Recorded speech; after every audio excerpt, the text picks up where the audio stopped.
Ассалаумалейкум, қош келдіңіздер мен YouTube каналыма. Бүгін окружение туралы қызықты информациялар айтамыз. Қазір осындай күшті пикник жасап жүріп, пикник бизнес автор. Қыздар балалар болып, өйстіп Тараз қаласында күшті нәрсе жасап жатырмыз. Бүгінгі бір сіздерге барлықтарыңызға қызық болсын, бір қызық идея айтып жіберейін. Осыны бір имамдар сияқты түсіріп отырмыз ше, бүйтіп. Имамдар бүйтіп қоқ қояды ғой, иә? Жамағат жинап ше. Дәл сондай. Кеттік енді. Жалпы біздің бастайтын тақырып, неге сен мықты окружениеға кіре алмай жүрсің? Қараңыздар, неге мықты біз окружениеге кіре алмай жүрік? Осы үш тип болғанымыз үшін негізінде. Түсіндіңдер ме? Осы үш тип. Ең бірінші тип қандай ол? Ол бізде құл. Құл это когда сен бір окружениеге кіресің, и сенен сұрамаған нәрсені істеп кете бересің, да, көреді? Түсін бе? Ананы істеп, мынаны істеп, и сен өзіңді ниже қоя бастайсың адамдарда. Түсін бе? Ол сенен мықты екен, допустим, ладно, сен бір 10 несі көп тапса да, сен никогда ешқандай адаммен мындай вертикальное отношение болмау керек. Бәрі горизонтальный болу керек. Хоть Тоқаев болсын, хоть басқа болсын деп ойнап айтамын. Басқалар болсын, типа сен горизонтальный отношенияда болуың керексің. Түсін бе? Типа адам деген сияқты, сендер бөліп жармау керексің. И көбісі из-за того, что олардың калибрлары жетпейді. Көп адам, типа калибр дегеніміз андай уровень человека дейді ғой. Анау мықты екен ғой, анау күшті деген сияқты, сөйтіп өзін құл ретінде санай бастайды. Айтылмаған нәрсе істеп кетеді, ананы істеп кетеді, мынаны істеп кетеді, и онымен дос ретінде ол өзіне отношение сол қиын болады ана адамның өзіне ше. Ол саған как братишка ретінде относиться етсе, сен қысылып қаласың ғой, қиналып деген сияқты. И скорее всего ол адамды ол окружение скорее всего кіргізбейді келесіде. Өйткені ыңғайсыз онымен ше. Неудобный положение. Ол аны угарать еткісі келеді, там күлкісі, ойнап жүргісі келеді. А ол позиция құлмен болса не очень болып қалады. Вот бірінші типтегі құл, осындай болмаңыздар. Екінші тип ол бізде патша. Патша дегеніміз қалай? Өзін наоборот жоғары санайтындар. Как будто он король, короче, да? И допустим, ол мысал ретінде ол качок болуы мүмкін. Осындай дәу, ол качок болуы мүмкін де айтады там. Допустим, мынау бір кісі көп ақша табатын болса, айтады: мен сен палеон паразам алып тастаймын деген ішінде отырады да, короче. И сөйтіп сондай өзін не істеп отырады, короче. Нефтему өзіне көп алып отырады. И скорее всего оны келесе ол окружение қоспайды. Түсінбе, ол бірдеңе андай айтқанда көт қышып отыр деген нәрсе ғой. Түсінбе? И сондай болмау керек. Түсінбе, ол патша деп айтылады. Екінші тип. Үшінші тип қалай ойлайсыздар, кімдер? Я просто өзім ойланып отырмын. Шучу. А? Те, кто не пытается? Жоқ. Вор. Ұры. Окружение кіреді бірдеңе алу үшін. Намерение бірдеңе беру емес, бірдеңе алу. О, сен блогерсің ғой, сенде подписчик көп қой. Давай кеттік реклама мен алайын деген сен ниетпенше сөйлеседі, сторисына шығып кетеді. Давай сен ақшам бар, давай кеттік, сенде ақша бар, қарыз бер деген сияқты. Всегда вторичный выгодамен жүреді.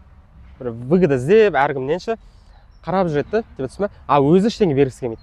Жаман болады адамдар. Это называется вор, ұры. Түсінбе, адам оны сезеді. Надоел болды да, и сонымен ол окружение кіргізбейді оны, скорее всего.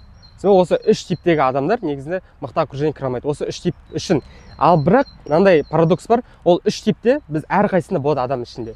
Біз өзіміздің ішінде ұрымыз бар, өзіміздің ішінде патшамыз бар, өзіміздің ішінде құлымыз бар. Түсінбе? Оны бірақ меру қолдану керек. Түсінбе? Кейбіреу қатты қолданып кетеді, қатты упорға кетеді, содан кейін ол окружение кіре алмай қалады. Сөйтіп менде өзімде лично сондай болған. Мен сол нәрсені көргем, короче, да? Менде типа, сендер күштісіңдер ғой деген сияқты, өзімді сразу унизал, короче. Мен аз ақша табамын ғой деген сияқты. И скорее всего олармен менде күшті отношение құрастыра алмадым. Из-за того, что я құл болғам. Түсінбе? Психологический давкамен ше. И сол үшін негізі білімге адам фокус қойса, ол құл бола алмайды. Адам білімі мықты болса, ол типа смело отыра береді деген сияқты. Аз ақша тапса да. Түсінікті? Сол үшін типа адам материальный нәрсесі оған влиять етпеу керек. Сондықтан мен ойлаймын, осы үш типке кірмесеңіздер, уже нормально окружение кіруге болады. Енді қалай жалпы мықты окружение кіріп кетуге болады деген сұрақ шығады осы жерде. Соответственно, да? Ол ең бірінші нәрсе исходящий поток деген нәрсе күшті жұмыс жасайды. Исходящий поток, когда ты... Что такое исходящий поток? Это когда ты не ждешь выгоды. Вот, допустим, саған бірдеңе берем, бірақ кейін мен саған бірдеңе беремін ғой, сен үшін көмектеспедің деген сұрақ вообще болмайды. Сен миына алып тастайсың ол нәрсені.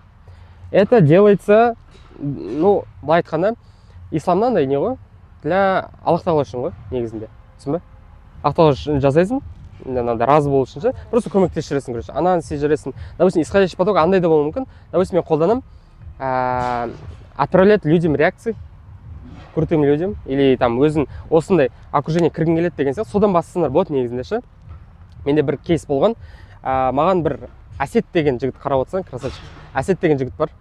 Сол бала каждый ссорыма реакция тастайды ғой. Каждый, любой нәрсе саламын ғой. Просто қарафон салсам да реакция тастайтын жігіт қой, короче. Типа сондай исходящий потоктағы бала. Ол кезде ол 10-шы сынып оқитын, короче. Анау Қызылордадағы бір бала, ауылдағы ма, Қызылордада бала. И потом ол реакция тастағаннан кейін ол оказывается көбісіне тастайды екен сөйтіп ше. И мен, короче, оған связьға шығып, там жазып, давай сторис сал, осындай сал деген сияқты. Менде оған желание ашылып кетті, оған бірдеңе беруге. Как будто я остался в долгу у него, короче. Менде сондай болды да, чувство. Я хотел ему что-то дать, қасыма тартуға деген сияқты ғой.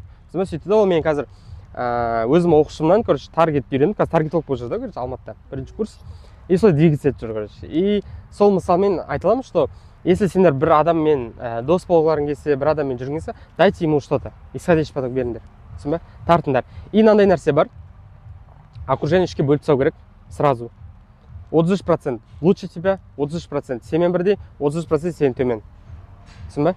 Нельзя всегда лучшими общаться, нельзя всегда өзінен төмен адамдармен общаться. Түсін бе? Именно төмен деп жатқаным мен именно білім бойынша, қаржы бойынша. Адами не айтып жатқан жоқпын. Чисто вот білім, қаржы бойынша. Қаржы бойынша сен мықты адам болу керек, білім бойынша мықты адам болу керек. То же самое сен төмен адам болу керек. Сен мықты адамнан күшті информация аласың. Оказывается, так можно деген инсайттар алып отырасың. Просто сол жетеді саған.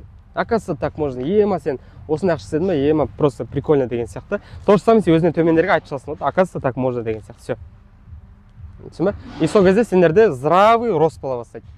И сол үшін вот окружениеңа өте дұрыстап қарау керек. Өйткені андай фраза бар ғой, 5 миллионердің арасында жүрсең, 6-шы сен болсын. То же самое да ол жерде. Это работает. И сол үшін желкелеріңден өздерің ұстандарда бір күшті окружение лақтырып жіберіңдер, короче. Оның ақшасын төлейсің ба, оның уақытымен төлейсің ба, өзің білесің деген сияқты. Либо то же самое, допустим, либо у него работаешь, либо у него что-то покупаешь. Түсін бе? Негізі сөйтіп тезірек кіріп кетуге болады. Вот сөйтіп негізінде мықты окружение құрастыруға болады. Ал ол мықты окружение ол сені по-любому мықты жерге апарады. По-любому. Түсін бе? Сенің мынау миыңдағы көптеген кристалдарын сындырады да, короче, дұрыс направление береді. Вот сол. Сол енді достар пайдалы болды деп ойлаймын. Қызық болса каналға тіркеліп кетіңдер деші. Сол. Сөйтіп қолданып окруженияларыңды реттеп, мықты болып өсіңдер, дамыңдар. Ал енді мен осы окружениені улучшать ету үшін осындай бизнес-авторлықтар жасаймын. Қазір күшті идея келді, бизнес-авторлық пикник далада деген сияқты. Адам ресторандарға скучно болып кетпес үшін осындай жерде күшті таза ауада жақсы инсайттармен бөлісіп отырамын. Тараз қаласынан болсаңыздар, маған жазылсаңыздар болады. Бұйырса енді апта сайын осындай қызықты нәрселер жасап отырамын. Сол тіркеліп кетіңіздер.